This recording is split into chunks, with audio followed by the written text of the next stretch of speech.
CAST co-founder David Rose explains how the three parts of the brain's frontal lobe line up to the three guidelines under the principle on providing options for action and expression.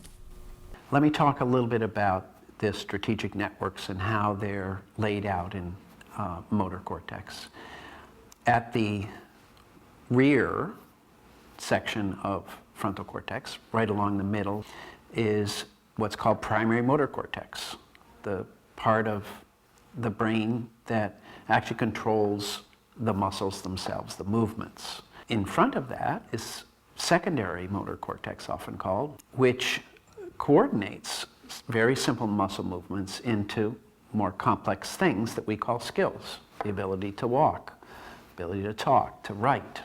And in front of that, a third area of the brain, typically called prefrontal cortex, in front of these others.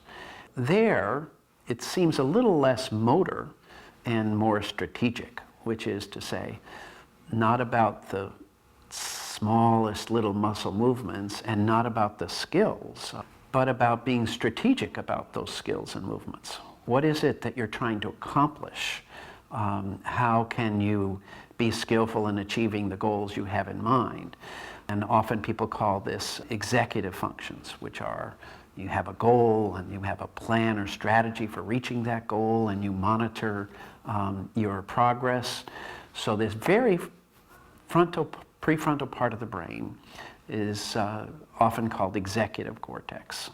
That's the part that puts all of these movements together and all of the skills you have together to achieve some purpose.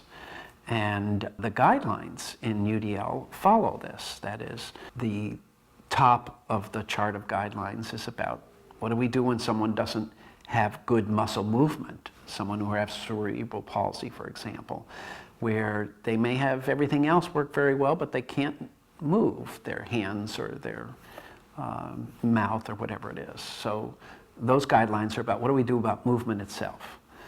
The next guideline in the strategic area is about what happens when people don't have skills that are fluent, ability to write fluently, ability to talk fluently, so on. And the third is about strategic executive things itself, executive function. What do we do to help a person who can't plan or monitor their progress or think of good strategies? So those guidelines are aligned with this prefrontal part of the brain.